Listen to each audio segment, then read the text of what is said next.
Welcome to Witch Yes, a podcast for casual conjurings, witches in training, and hags. Have a great summer. I'm Alicia Herder. Hack us. What's another one that they would do? Dude, I felt like there were some really weird ones back when we were in school. Yeah. I'm Terra Keck. I also went to school. Allegedly. I remember, though, that, I don't know if I ever saw it happen, but there was this light fear that if you put Hackus, you would get in trouble. Why? Kick ass? Ass. But it doesn't have ass. Yeah, but it's an implied ass. That's crazy. I do have my yearbook somewhere, so if we get desperate, we can figure it out. If this episode stops being funny. If we start spiraling. On today's episode, it's the season of the hags. Have a great summer. No, it's winter. It's winter. It's winter time, except we are a very Australian-forward podcast. We respect the Southern Hemisphere and their strange constellations that make no sense.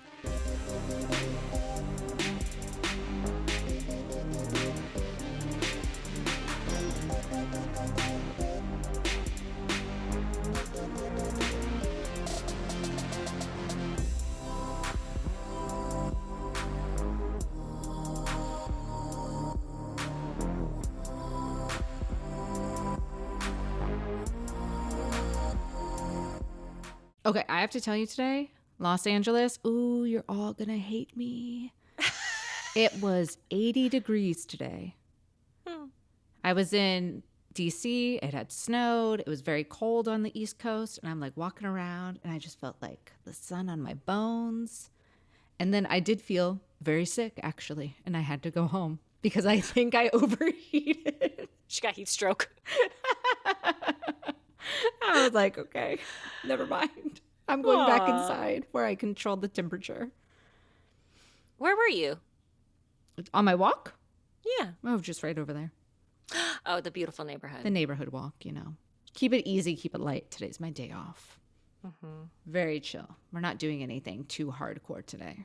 Oh, baby, how are you? Oh, my gosh. Besides sicky. This is the last episode of the season.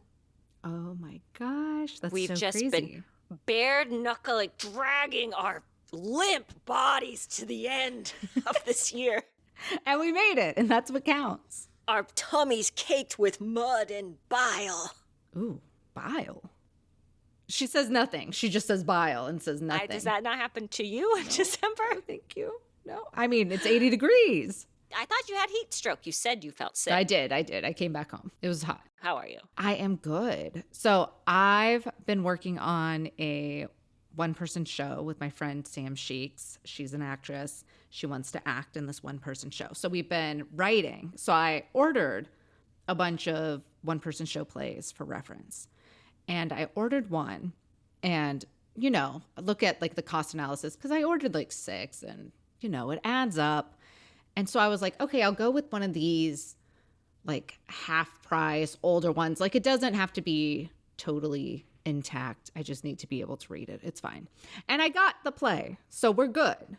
That arrived. But let me show you what else came with this play. A bonus item. A bonus item. A scholastic book. Let me know if you can see what it's called. What? Oh! This book is called I Survived: The Attacks of September 11th, 2001 by Lauren Tarshis. I did not order this book. It came free with my play. They cannot get rid of these books. I think they really wanted to get rid of it. So I haven't started it yet, but now it's I have to read it, right? It came to me. Yeah, you should read it live on the air. Okay, so this is what it says on the back. Oh, it's $4.99, just so you know. A steal. A day that will challenge the nation. The only thing Lucas loves more than football is his dad's friend Benny, a firefighter, and former football star. Eek. He taught Lucas the game and helps him practice. So when Lucas's parents decide football is too dangerous and he needs to quit, Lucas has to talk to his biggest fan. On a whim, Lucas takes the train to the city instead of the bus to school. It's a bright, beautiful day in New York. But just as Lucas arrives at the firehouse, everything changes. and nothing will ever be the same again. Which I gotta say, I read this and I felt chills down my body. Crazy. And then it says, do you have what it takes to survive? Wait, is it a choose your own adventure? It is absolutely not a choose your own adventure. This is very narrative from start to finish, but it is part of a series called I Survived. And the other ones are I Survived the Bombing of Pearl Harbor, 1941. I was just going to be like, it's a... Oh my God. What else? Give me more. I survived the Civil War. No, this American one is history. I Survived the San Francisco Earthquake, 1906. What? Someone's making like trauma porn for children. Hear me out. Hear me out. Disaster porn. Is this not like some shadow version of the American Girl doll stories? Oh, it absolutely is. Or do you remember those other like off-brand? They weren't American Girl dolls, but it was their diaries. And then they would talk about the Oregon Trail, and one like died. And then another girl picked it up and wrote in it. And I was like, what do you mean you could have my protagonist die on me? I'm a child. Yeah. But yeah, this is a young adult book. I Survived the Sinking of the Titanic, 1912. Wait, hold on. I want to see if I can get... How many more are there? I want to see if I can guess. 1, 2, 2 more. Okay. So we've got Titanic. We've got Pearl Harbor. We've got the San Francisco earthquake. I just feel like they're events. So it's not going to be like I Survived the Dust Bowl. No, not that. It's going to be like... One of these you will never get because I've never heard of it. The other one is also fucking insane. Gimme. Hold on. It's going to come to me. I'm trying to think it in my brain so that you can read it. I know. I'm opening my garden of my third eye. Is it? It's not the Oklahoma City bombing. No. But wait. This is not a laughing matter. Is it the day that Martin Luther King got shot? No. Okay. Tell me. Okay. So one is, the one that we would never guess, is the shark attacks of 1916, which I've never heard before. And now just makes me scared to go into the water. Yeah. And the other one is I Survived Hurricane Katrina, 2005. What in the fucking world? So contemporary. That could have been me. This is crazy. But the thing is, if I love this, I have to buy them all, you know? I know. Oh, that's so crazy. Okay, maybe me just live reading it will become a Vaults of the Obscure episode. That'd be so good. Very small book. Definitely will run into copyright issues, but that's okay. Man. You come in at the 11th hour with this great content. I've given you nothing all year. That's great. I'm so excited for you and your friend to work on this thing together. Well, thank you. I'm excited too. And now I have another new book to read on top of all of these other 1X. I was like, I just bought like 6 books and you send me another book? I also wanted to ask you, because it's our last episode, you know, we could cut this into like a mini or something, but I did want to ask you about your New Year's resolution for 2025 and how you felt about it and etc. Yes, that's a great segue. I truly don't even remember what it was. What document would we have put this on? I don't know. I think we riffed. We riffed? In a mini-sode. There's no way. That's not how I live my life. You usually do a word, right? I know what the word is. What was your word? So my word was devotion. Oh, yes, that's right. Oh, I remember what it is. Oh, you remember my... Oh, and seeing the ocean more. Oh, no, yours was to just lose weight and get healthy. Oh, and great. For your wedding. Oh, and so you've done an excellent job. Thank you. Yes. So I lost 15 pounds and then gained 5 pounds because it's, you know, fourth quarter. Your hair grew. It gets it. It gets you. My birthday, Thanksgiving, Christmas, it's fine. And just all stuff I can do easily continuing on. And devotion was just like to my craft, to my health, my fitness, you can kind of use devotion for anything, and thus I did use devotion for anything. But I really feel, minus my grandmother dying, it's been a pretty good year. Mm-hmm. So I feel very grateful to have had a great year. So maybe devotion was the word. But I don't know. I have to think of a new one. Yeah. It's a wonderful reframing. Yeah. Think of a new word for next year. It will reveal itself. It's probably just Bridezilla. It's probably what it is. But how was your New Year's resolution? So my word was truth.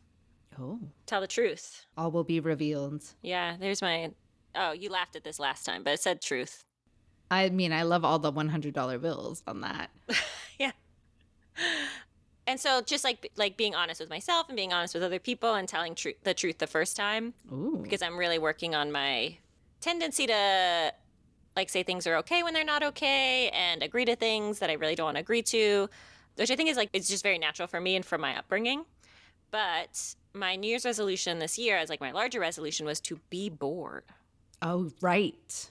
Were you bored? I worked really hard on being bored. And I was actually talking to our friend Mallory Jordan, our creative director.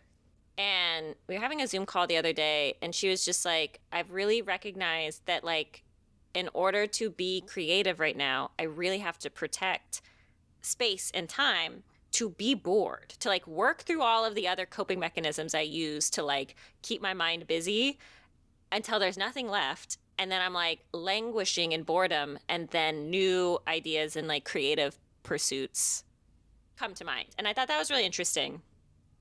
But one of my things was with being bored is that I just felt like I was filling time, stuffing my schedule and with just activities and to-do lists and stuff like that. And I realized actually when I was home for the holidays was that my family does that. Oh. Activity after activity after activity. And they didn't do that when I was a kid, but there was this sense that you should always be doing something. Mm-hmm. And I think that kept me out of a lot of trouble. And it's not like I was in a ton of sports, but during the summer, I was in all of these camps constantly, never home alone. Yeah. And then through academia, I 100% use that as a coping mechanism to one, deal with my relationship, but also feel like I was succeeding in a school that I did not feel like I was truly succeeding. And when I moved to New York, I just kept that hamster wheel going. Do stuff, continue, achieve. Mm-hmm. And this year I was really we simply mustn't start another project. Mm-hmm. We cannot continue to just add things onto this life while the inner core of it rots away from lack of sunlight and air, No. Yeah. And telling the truth about that. So I'm feeling good coming out of the end of the year. I also I was looking at my vision board. It's I really accomplished basically everything on it except for the little Big Ben that's in the corner. I didn't get to go to the UK. Oh. But a couple months ago, my parents went to London and they bought me one of those tiny red buses. Sent that to me. Said, here you go. So they lived that dream for you so that you can be at home bored. Yeah, so I could be at home bored. Great. Well, congratulations.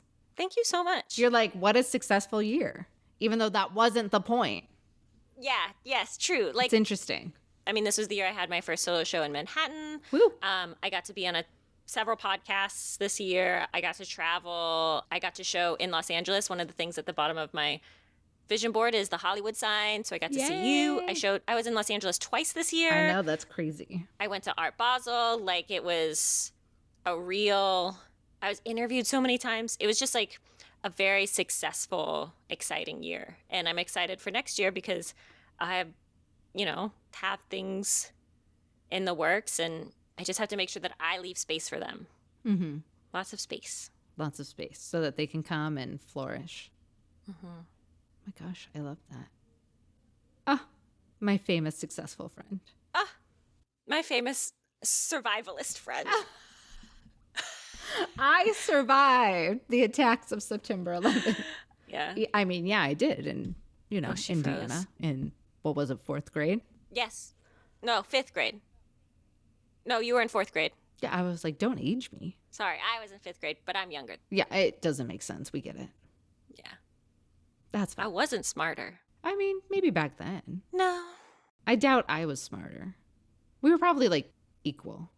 Probably. Yeah, I know. Not in any of those, what would they call?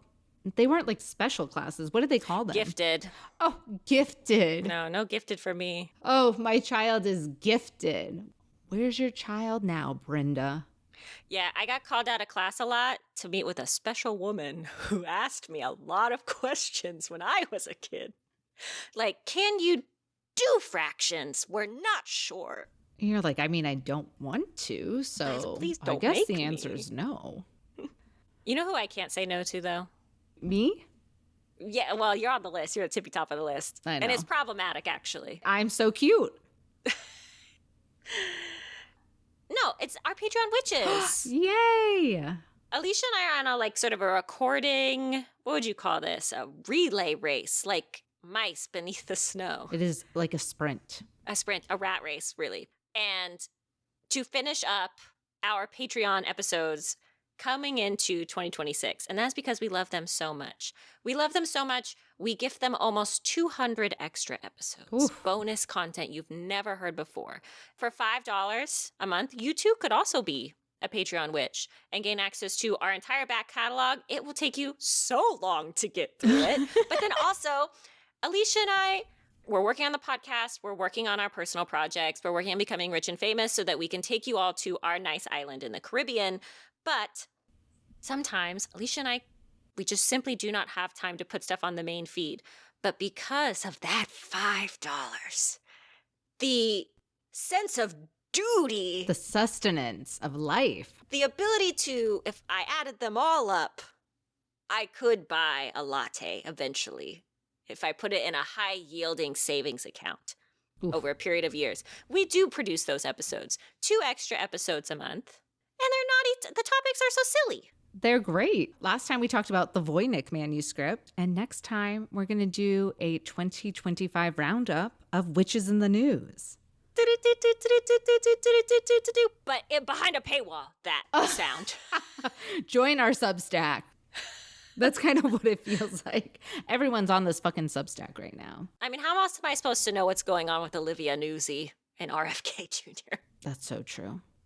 I know. We're not reading her book. No. But yeah, Baby Witches, $5. You gain access to all of this content. Buy it for yourself. Baby Witches, buy it for your friend. Ooh. Your friend who needs to fill her bored-ass life, possibly. And you can buy her or him or them a whole year of Witch Yes. What a gift. What a beautiful gift to give someone on Yule. So head to the Incredible. link in our show notes or just go to www.patreon.com/witch yes. We've made it so easy. I love it. Ah, and I love you guys. What a great way to end our year. Yeah. Talking about HAGS. All right. Well, let's get ready to talk about these hags, all right? Release them. Think about right now. It's the holidays. It's joyous. We are in winter. And winter is the season everyone loves to romanticize. Twinkling lights, steaming mugs of hot chocolate, the elf on the shelf judging you from across the room. But underneath all that holiday glitter is something much older, colder, and far less jolly. Guess what? It's turning into a horror film. No! Long before we had peppermint mochas and matching pajamas, winter was understood as a dangerous time, a season of darkness, hunger, long nights, and the kind of stillness where you can hear your own fears echo back at you. Between my crunching boots. Oh, you're lucky if you've got some fucking boots over there, girl. Ugh. It's just some toesies on that ice. Mm-mm. Don't mind me, I'm just tucking myself into bed. Oh, she's a bug in a rug right now. Tell me more. And in that ancient quiet, when the world seemed to teeter between life and death, people believed the land was ruled by a different kind of spirit.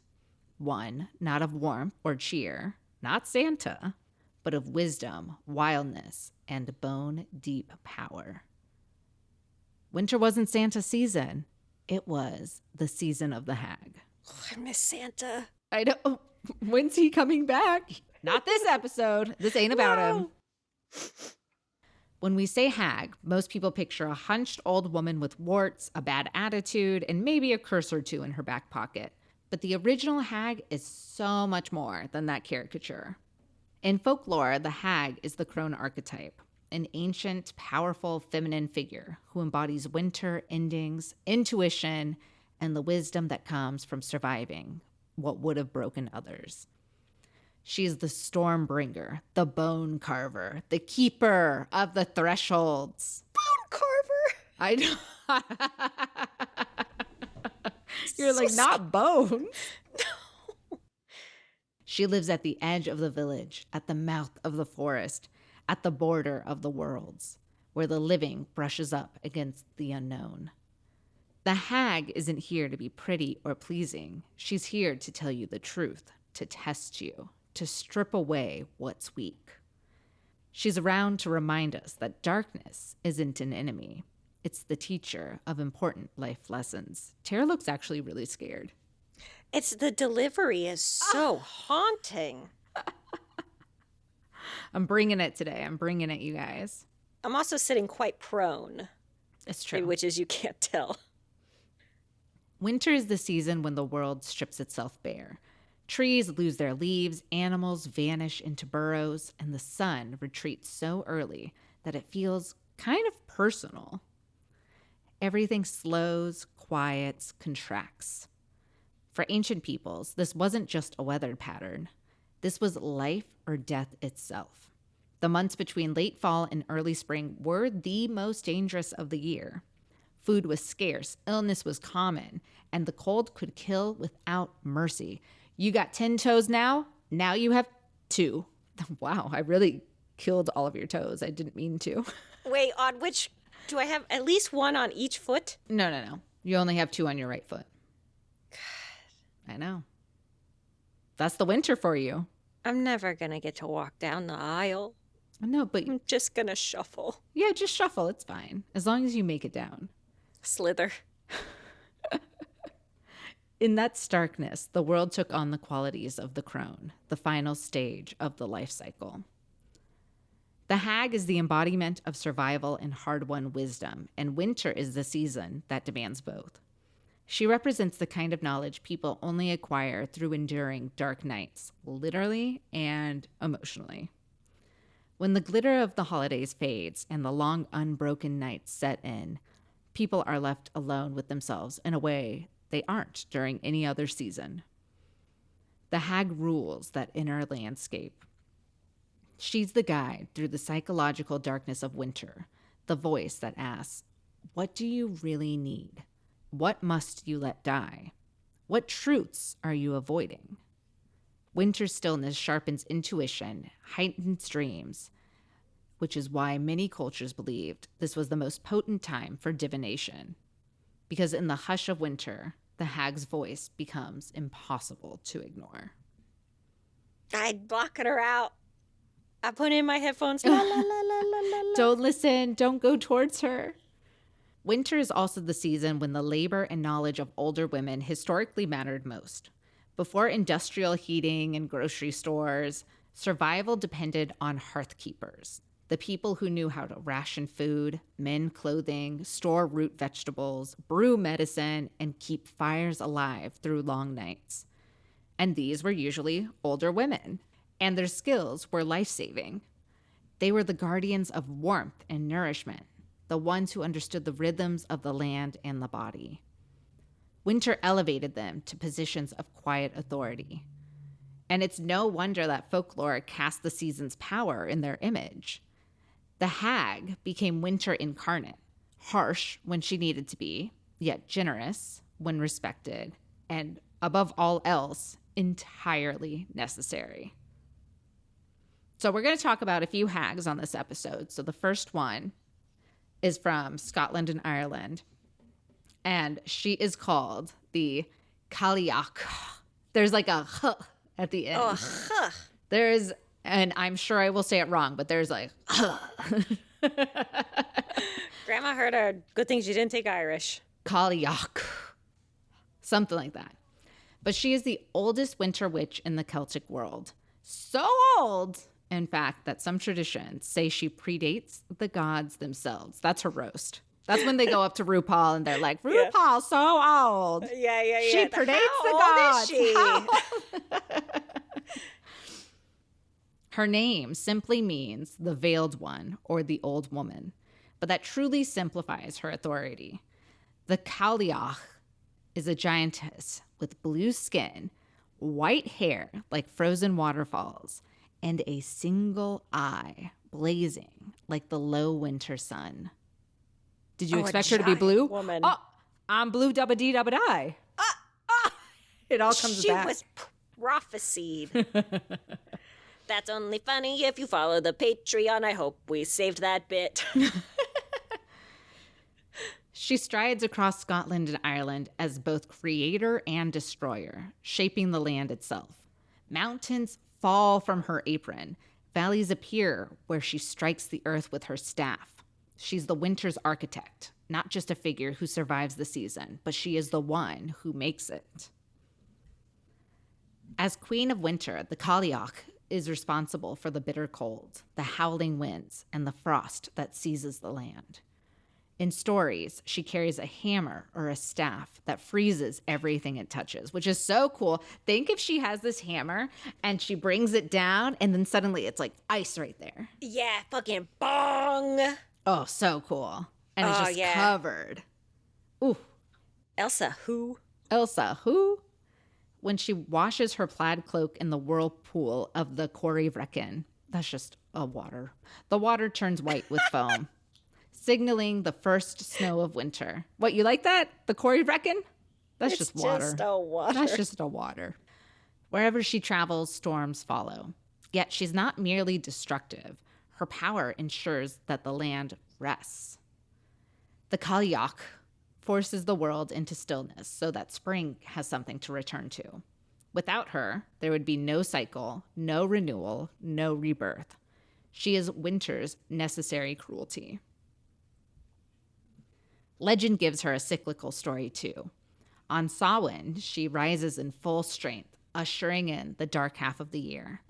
And on Imbolc, or St. Bridget's Day, February 1st, the Cailleach decides how much longer winter will last. This is kind of like a groundhog situation. Yes. Puxatawny Phil. But giant. But giants. And blue. Babadi babadai. If that day is bright and sunny, people said it was because she'd gone out to gather more firewood, intending to keep winter going.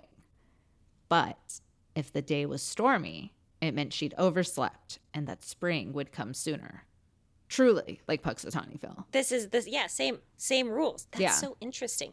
But the Pennsylvania, which is where Puxatawny is largely populated by Germans. So it's interesting that they would have, in a totally separate area of Europe, have the same magic rules. I think they're just looking for any hope. Europe lacked a lot of hope back then. Yeah. Especially during the winter. Yeah, why do you think they came here? And literally everywhere else. I mean, one probably stole it from the other or brought it to Germany or something. But they need this hope to stay alive. It's on the same day. And it's the same rules. That just makes me think that, like, the magic is real and the rules, the laws of the cosmos apply. And Puxatawny Phil is actually the giantess Cailleach. Yes. And what makes her especially compelling is that she's not framed as evil. She's unapologetic, unavoidable, and powerful in a way that no patriarchal system can soften. Her purpose isn't to punish, but to preserve the order of nature. She embodies winter's paradox, the beauty and the brutality, the quiet and the storm, the death that makes room for life. To understand the Cailleach is to understand that winter isn't a lull in the year. It's her reign. And the throne belongs to a hag who carved the world with her own hands. Who run the world? Girls. Who run the world? And now we're going to go south a little bit to Germany, and we're going to talk about the Perchta, sometimes called Frau Perchta or Berchta, if you want to be, want to zazz it up and put a B instead of a P. I love her. We touched her very lightly in the La Befana episode. Oh, yes. That was like last year, right? Was it? Time's crazy. It might be 2 years ago. Or forever ago. I don't know. What is time? We have no idea. But Perchta is one of the most striking winter hags of the Alpine regions, a figure who walks the razor edge between blessing and terror. She appears during the 12 nights between Christmas and Epiphany. So this Epiphany is going to be January 6, 2026. And this is a liminal stretch of time when the veil was believed to be thin and old spirits roamed freely. In some tales, she's beautiful, shimmering, almost angelic. In others, she's a gaunt crone with a beaked nose and one oversized avian foot, an unmistakable marker of her otherworldliness. A bird foot. They like weird feet. They love weird foot. Like, Germany, come on. What are you doing over there? Baba Yaga ass. That's a foot fetish kind of place. But no matter how she appears, Perchta is always watching, always judging, and always carrying the sharp knife that earned her the nickname, the Slit Belly Witch. What? Yeah, slit 'em up. Oh my goodness, it gets dark. Perchta's lore centers around order, honesty, and the household survival. Winter in the Alps was brutal, and the work done by women spinning, weaving, mending, rationing meant the difference between literally life and starvation, life and death. Perchta became the supernatural enforcer of these responsibilities. According to tradition, Perchta roamed from house to house to house to inspect the year's spinning. If the work was completed, she offered blessings, protection, and a prosperous year ahead. But if she found the family lazy, wasteful, or dishonest, that's when her darker side emerged. She was said to slit open the bellies of shirkers, remove their innards, and stuff their bodies with straw and pebbles before stitching them back up with icy precision. And her violence wasn't random. It was an embodiment of winter's unforgiving reality. Is that scary? That's very scary. And I do want to say that I've been so good this year. And I've done all my spinning and spanning. Please don't come to my house. Can you imagine being just like a little German child and they're like, the Perchta, you got to do your chores, or the Perchta will slit open your belly. Take out your inside. What? My gosh. I'm a little girl. How do I know about insides? I don't know. Too scary. Yet Perchta wasn't only a punisher. She was a guardian of the vulnerable. She protected children, women, and those who followed tradition, followed being the key word. She watched over the practice of Perchtenlaufen, the ritual parades where villagers dressed as wild spirits. Some were beautiful, some were monstrous, to show all of her, all the sides of her. And then that parade was to drive out the evil of the past year. In these celebrations, Perchta is both queen and conductor, leading the chaotic energy of winter spirits through the streets. She demanded order, but she also understood chaos. She was a hag who held the balance. And what makes Perchta fascinating is how she represents winter's moral clarity. Her test was simple. Have you done the work needed to survive? In a time of scarcity, idleness was so dangerous. Wastefulness could kill. Perchta turned those truths into mythic law. Her slit belly punishment wasn't merely gruesome, but it was incredibly gruesome. But it was also metaphorical. Yeah, it was yes and. Yes and. A warning that winter exposes what's inside us, whether we like it or not. She is the winter hag who reminds us that the dark season is a reckoning, a moment to take stock, to face ourselves honestly, and to enter the new year lighter, sharper, and ready to endure. Sharper, I am the knife. I will slit open your belly. It's like, oh, so gross.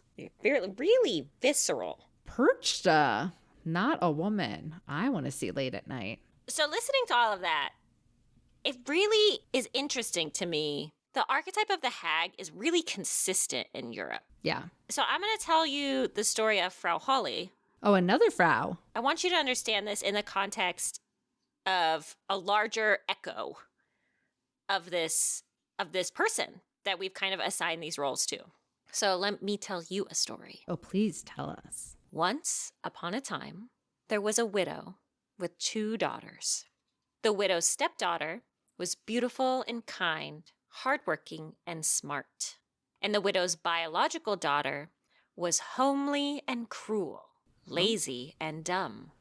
Damn. Because this is a grim fairy tale, the widow held a prejudice against her stepdaughter, making her work long into the night on chores and spinning thread. The stepdaughter would spin and spin thread until her fingers bled, sitting on the edge of a long, deep well, which I assume she just cusses into about her life. I feel like I've seen this Disney film. If not here, some sort of strange Soviet-era illustration. Absolutely. One night, the stepdaughter's fingers already soiling the thread a deep red, she accidentally dropped her spindle into the well beside her. Scared of the punishment her stepmother would certainly hail down upon her, the stepdaughter tied up her hair, hiked up her skirt, and jumped into the well after her spindle. Oh my God. Does she know how to swim? I'm assuming this bitch doesn't know how to swim. I don't know when they started teaching swim lessons at the Y. If it was in the 1400s, if it was in the 1500s. Dicey. Instead of cracking her head against the bottom of a damp medieval well, the stepdaughter landed softly on the green grass of a beautiful meadow. Thank God. Thank God, bless. As the girl wandered about, looking for someone to tell her where she was, she found a baker's oven. Inside the oven shouted several loaves of bread. Take us out, or we will burn. Okay, But Alice in Wonderland. Yeah. In German, what's going on? in German. Yeah. The stepdaughter, acting quickly, took the baker's peel, leaning against the oven, which is that giant pizza spatula that we see on TV, takes the baker's peel and saved the loaves of bread from burning. And as she continued her walk, the stepdaughter happened upon an apple tree, heaving heavy with ripe apples. Shake us, we are all ripe. Say it German. That's a really good accent, dude.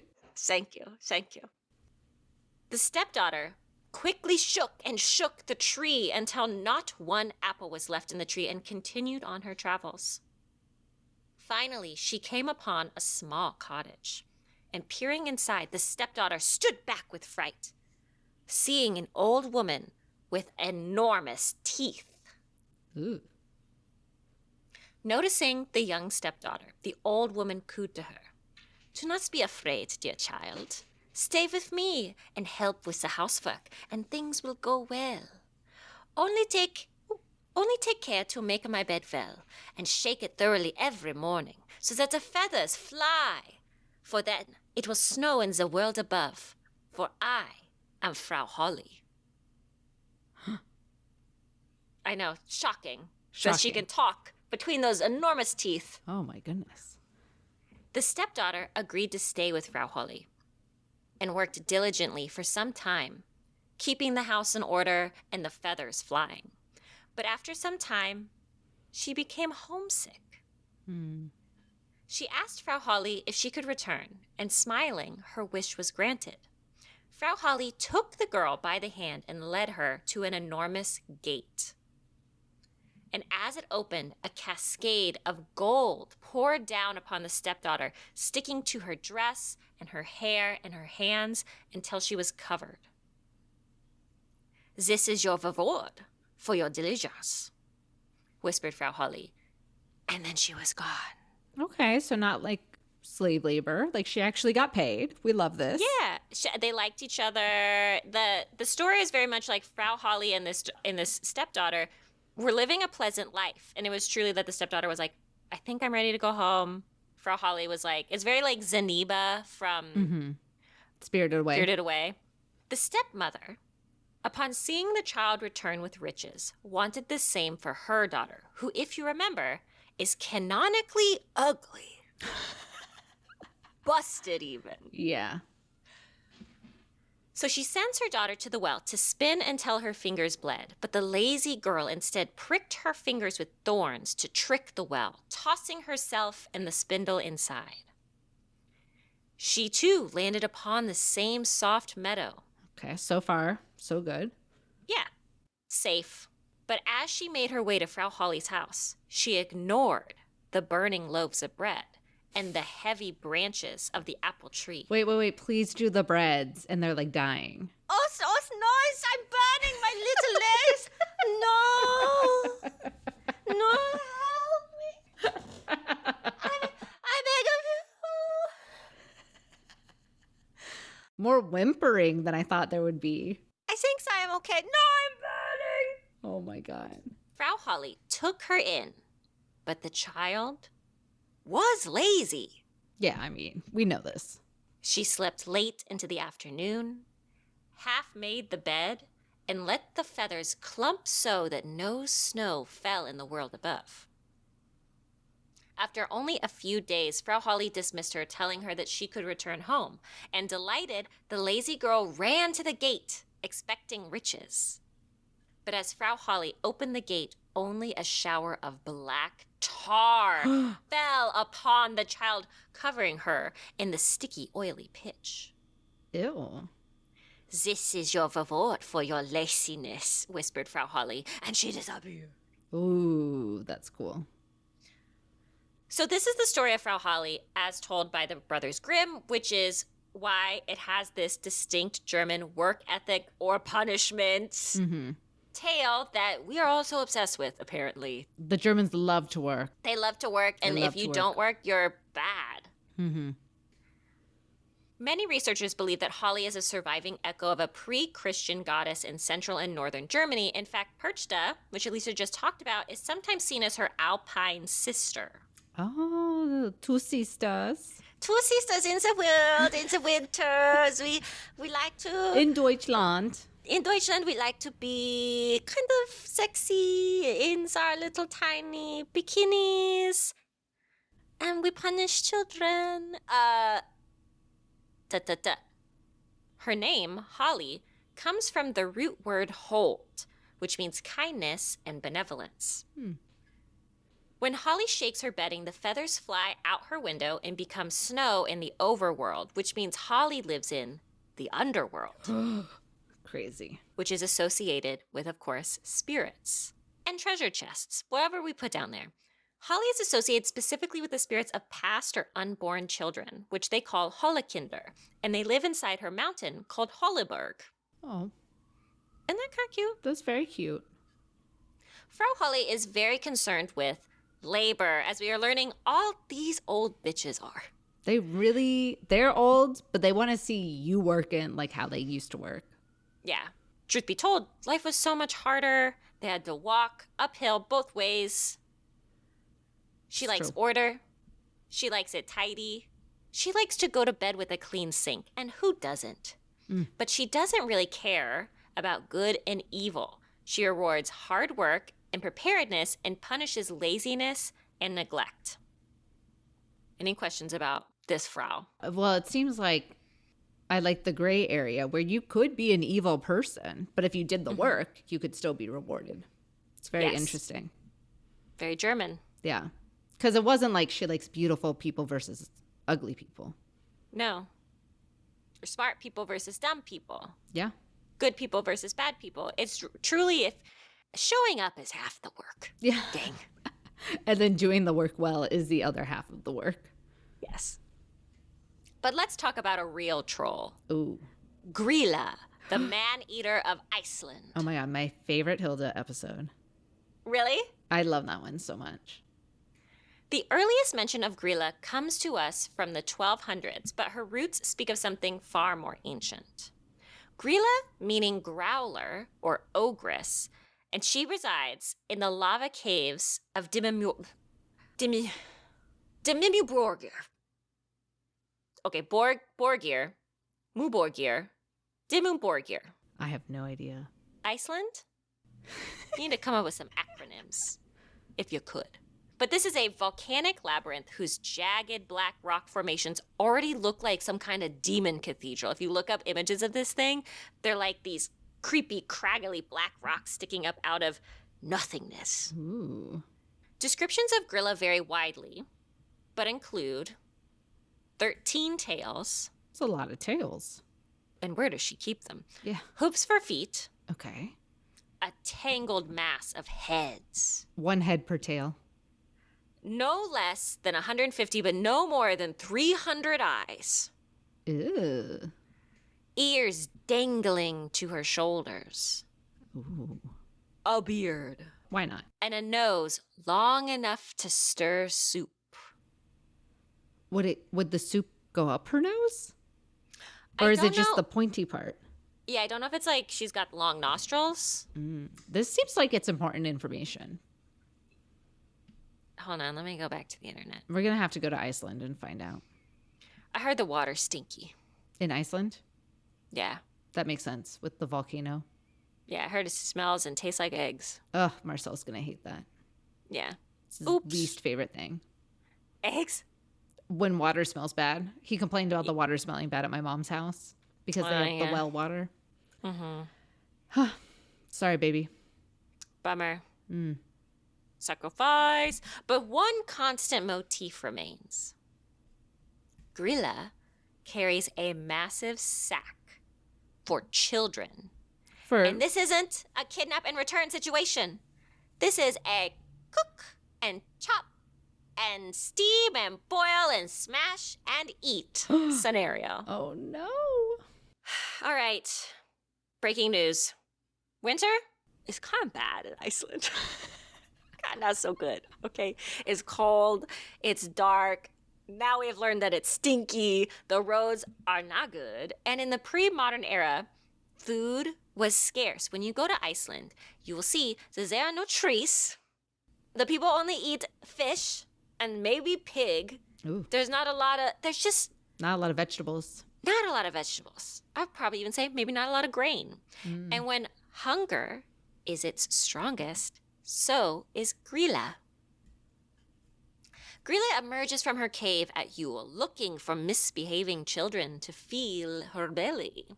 She is described as having full evil Santa Claus powers, where she hears all the naughty children from her cave all year long, writes down their names, and then hunts them down Oh, my goodness. for punishment. Ooh, Grilla's always listening. Yeah. Something you may not expect from Grilla is that Grilla fucks. What? Okay, with her tail? With her nose? How is she fucking? I don't know if it's an Avatar situation, okay? It could be anything. Okay. But I only know this because she has 13 naughty sons known as the Yule Lads. And they have a little gang. Oh, they're her sons. Okay, I her understand. sons. I thought you were going to say she's fucking her sons. And I was like, we're going to have to unpack this a little bit. That's an Oedipus complex I'm not interested in. Okay. But she does have diving- children and thus she has fucked. I understand So now. yes, Okay. yes. Whew. My goodness. Whew. Today, the Yule Lads are depicted as harmless tricksters that may leave little treats in your shoes. But the original Yule Lads were not nice. They were naughty. They loved to vandalize your home and harass your livestock, haunt your dreams, and steal your shit. Just listen to their names. These are their old names and their same now new names that they go by. Give a name. Door slammer. Bowl licker. Meat hook. What? Sausage swiper. Oh, God. Window peeper. Naughty. Ooh. That's a naughty one. And spoon licker. I don't think there's anything wrong with this bowl liquor and spoon liquor. I think it's like if that's my food Oh, they're and you're stealing licking my spoon it. that I'm trying to use, that's Okay. gross. That's like licking a chip, putting it back in the bowl. Do you remember when people would do that? Yes, I do. That's why I brought it up. Chaotic. Oh my gosh. Evil. And they'd always do it to like a truly powdery chip. Oh, for sure. Like there would be a mark. Yeah. Yeah. Gross. Like a Dorito. Yeah. Grilla also owns the dreadful creature known as the Yule Cat. Well, I like this. The Yule Cat, you should look up pictures of the Yule Cat. It kind of kicks ass. The Yule Cat is a massive cat that stalks the countryside on the night of Yule, devouring anyone who didn't get new clothes for Christmas. Sorry, poor people. This is because there's only one reason you wouldn't have new clothes by Christmas. This You're is Persia poor? rules. You did not finish your yearly weaving this year. Oh, not that you're poor and can't afford anything. Okay. I don't know if the cat distinguishes. No, it doesn't distinguish economic class. No. It can't. So what's interesting about Grilla is that while most winter crones were Christianized and softened, La Befana, Frau Holly, over the millennia, Grilla remained monstrous and scary. Like, really scary. Did we talk about the tales? Yeah. This could partially be to blame on Iceland's relative isolation, because it's really hard to destroy cultural traditions from far away in Rome if you are not willing to be there in that icy wasteland, right? Mm-hmm. They're like, the Spaniards they send over, they're like, yes, we'll colonize Mexico. The French and the Dutch, they're like, yes, we will take the Indies. It's fun being down here. Sure, it's all trying to kill me, but at least I'm warm and I can get a tan. But the Catholic Church trying to canonize and control Iceland when it's dark for how many months? Stinky? Not happening. Mm-mm. And then you hear about Grilla? Mm-mm. Hey, you hear about Fucking keep Iceland, dude. We don't need it. Can't keep it. So, my final question. Nope, not my final question. I have two more questions. You ready for my two questions? I'm so ready. Why are hags women? Why these hags gotta be women? Not in a way that's like, I know why they're women, because hags is a gendered term. Mm-hmm. But old men exist in folklore. They're around, they're doing stuff, but they don't really have hag energy. Yeah. It seems to me that a lot of these old man gods and entities hold a kind of societal power, right? So they're kings, they're emperors, they're grandfathers, and maybe they're wizards, maybe. But there's like this idea of like, this is a respectable gentleman. Like Santa Claus. Yes, the Holly King, Yeah. Oak King. But the hag is largely isolated, and she's kind of fucked up looking. Very rude. I mean, they did not have plastic surgery back then, and thus people should have been nicer to women. I think so. They didn't know what they could have. No. But they had makeup, but the hag isn't concerned with the makeup. No. It's interesting.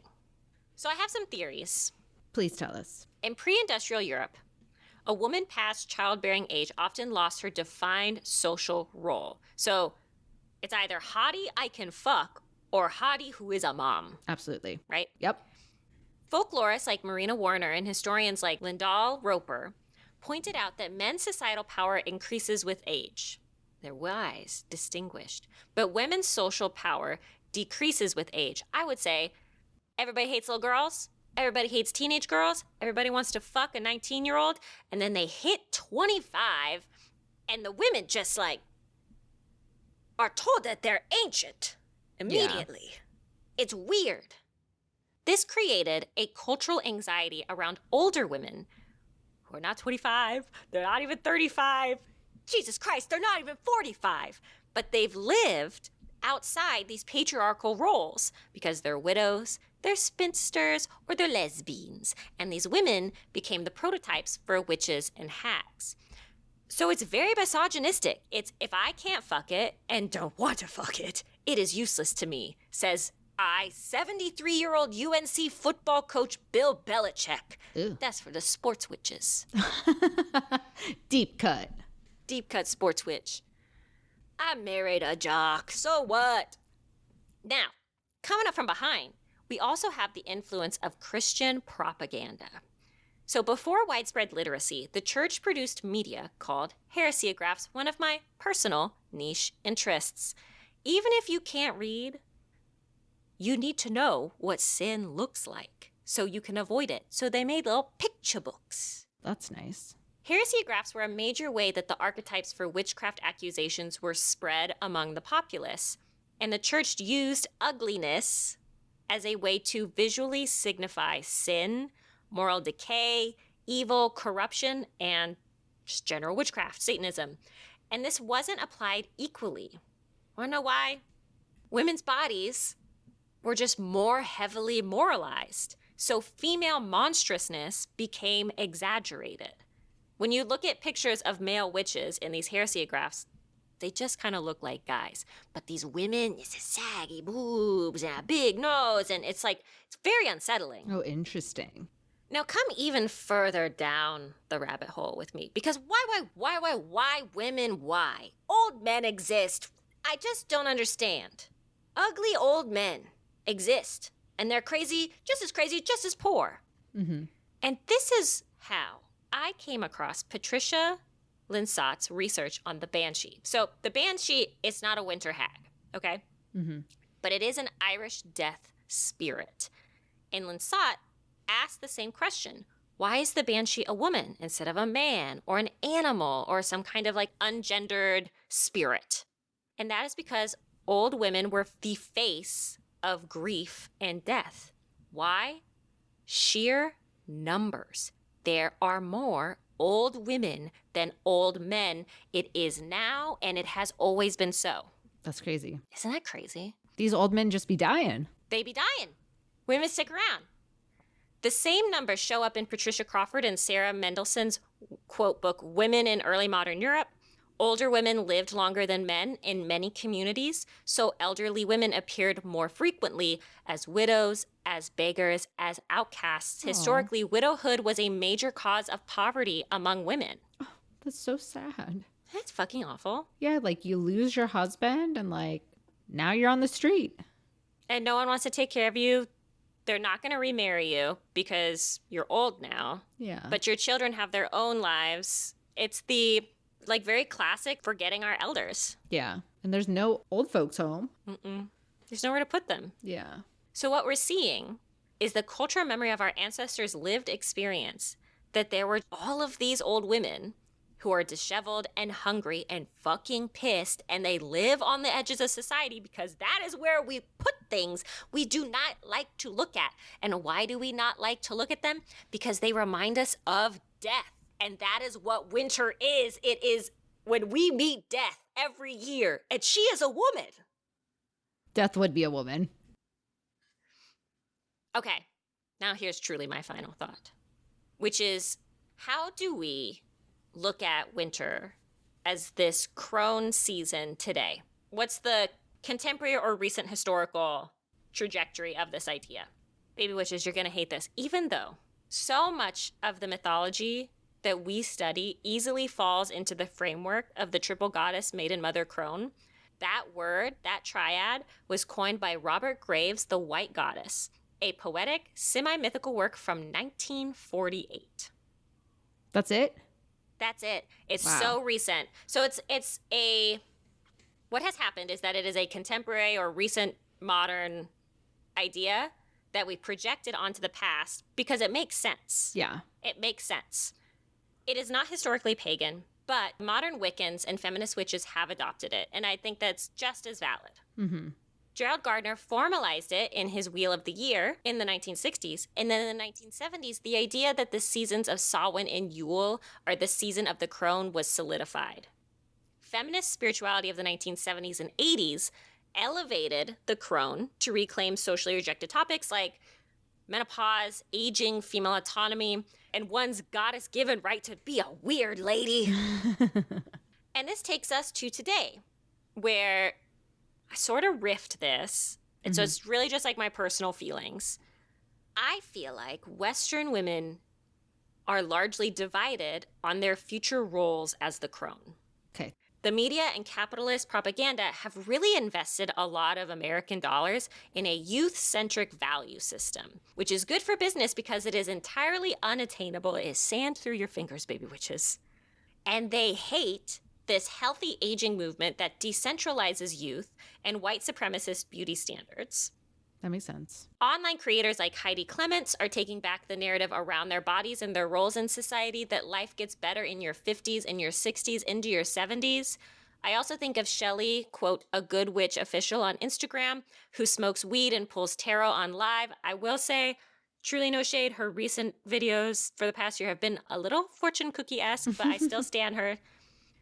So how do we navigate this weird time? Because I do not think the crone hates youth. And I do not think the crone is trying to control people. I think she is entirely uninterested in individuals. I think she is more about one's worth through like lived experience and work and wisdom. But then how do we navigate this weird time where one must be both youthful but act our age, and fuckable, but also removed from the male gaze, and powerful, but understand our place so that we can reclaim it? It's like the Barbie movie all over again, right? Not again.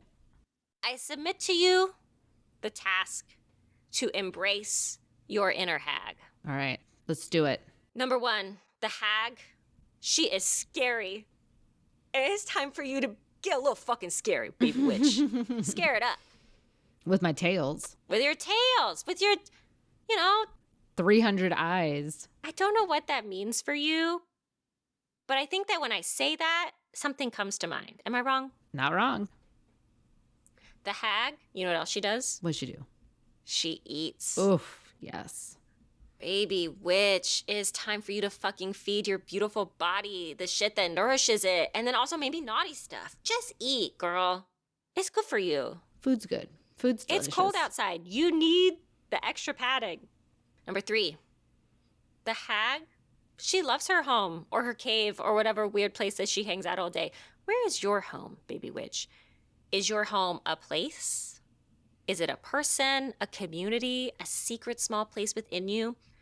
Baby witch, I want you to promise me and yourself today to honor and protect that home. Keep it tidy, labor your love upon it, and remain consistent.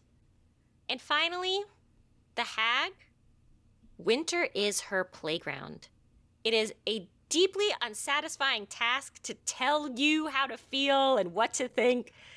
But I submit to you, winter has its merits that you can recognize. It asks you to rest, take a nap. It asks you to withdraw, cancel some plans. It asks you to reflect. How was your New Year's resolution this year? It asks you to mourn. What died for you this year? And what must die, as Alicia said, for you to become who you truly are? And be prepared for a new cycle, because the season after the crone, because it never ends, is rebirth. Modern witches often see winter as a season of shadow, boundary keeping, ritual simplification, and ancestor worship. There is work to be done, and baby witches, there is play to be had. And you can always be bored. And you can always be bored. Winter is a great time for that. And just, a nap. You mentioned nap, but I really felt that. Winter is a great time to nap. Big, comfy blanket, nap. Oh, I'm out like a light. A little hot drink. Oh, my little hot chocolate. Oh, it was so cozy. It's everything I wanted more. So what do you think about the hag? You brought this topic. Was it everything you wanted? I love it. I love it. She seems fucking cool. She has multiple dimensions to her, except for Grilla, who just eats the children who are naughty. I do love that, though. I love a bitch who just stands behind what she does. You don't need 5 side projects. You got one good one, stick to it. Yeah. I know. I love that. I think it's great. I think it's a great way to look at winter and to just, be prepared for the season and just kind of accept it as its own season, as part of the life cycle, and not be like, oh, I'm dreaming of summer, Summer's a slut. Let winter just feel her reign, and just like enjoy it. I feel like even more being removed from winter, it's like, I just want like little bits of winter in my life. Oh my God, do you remember when Mallory was getting married and we went back to the town where we met and we picked up a pine cone and huffed it? Do you remember that? We were like, yeah, we were like, the smell of a pine cone. This is what seasons are like. Oh my gosh, that's so true though. I would do it again. I would love to smell a pine cone right now. Actually, I should probably get some kind of like winter forest candle. Yes. Like really lean into it. Oh, I got a really good one at Trader Joe's the other day. Oh, really? Big. Yes. Big, thick. Okay. Yeah, I got to go to Trader Joe's, get that candle, and then get that jingle jangle to fuck me up a little bit. Oof. Mm-hmm. So excited. Is Jingle Jangle what we're calling Coke now? No, it's a lot of chocolate. Oh. They're like chocolate covered pretzels with like some off-brand M&Ms. It is so unhealthy, and I like devour it. So I'm only allowed one Jingle Jangle container a year, and it has to be closer to the holidays.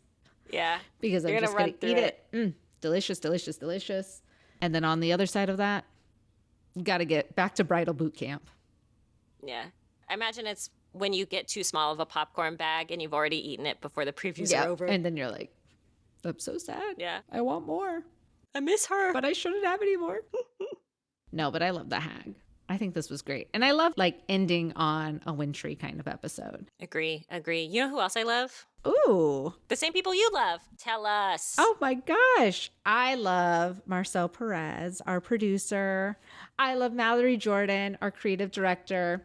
And I got to say, I love Kevin MacLeod, whose music we use in the intro and outro. It is so good. We've used it for years now. So obviously I love it. I'd also really like to thank and love the people who have written us Apple Podcast reviews and have subscribed to our channels on Spotify, wherever you're getting your podcast these days.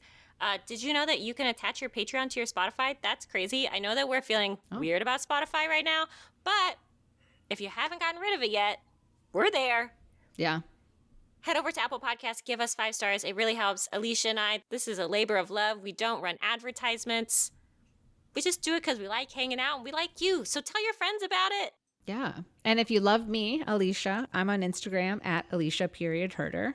And if you love Terra. Oh, I hope you love me platonically. I'm at her lovely face on Instagram. It's my art Instagram. It's where you're going to find all my shows. Oof. Where you're going to find all my little podcasts I do. You stay up to date that way. And if you love our creative producer, Marcel, he's on Instagram at Hey Marcel Perez. And if you love the podcast, Which Yes, we are on Instagram at Which Yes. And we love seeing you there. And if you just love, I'm just really going with this love thing. If you love having a witchy community and people you can lean on and talk about your successes and your failures and come together to share witchy knowledge, you can always join the Witch Yes Discord server. You can find it at the bottom of our show notes. It's totally free, and it has a great community of people who love witchcraft just like you. And if you don't love the socials, you can always contact us via email at witchyespodcast@gmail.com. And one final plea. One final love. One final love on the board for 2025. I really love our Patreon subscribers. They're just good people. They are. They're supportive. They endure our bullshit. And they only need to give us $5 that we split between me, Alicia Marcel, and the robot god that is Patreon. For $5, you are going to get 2 extra episodes a month. That's 100% going to happen every time. Then, on top of that, you get access to almost 200 extra bonus episodes. And the topics, Baby Witches, is behind a paywall, which means they get kind of crazy. Yeah, that's the shit I love. That's the shit I love, and I love you, and Happy love New Year, you. and Happy Yule, and happy, joy.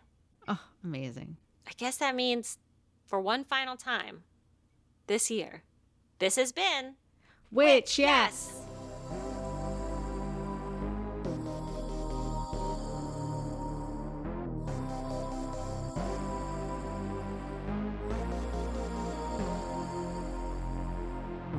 Bye! Bye. Happy Yule. Happy New Year's. Happy joy, joy, joy, joy, joy. Happy HAGS.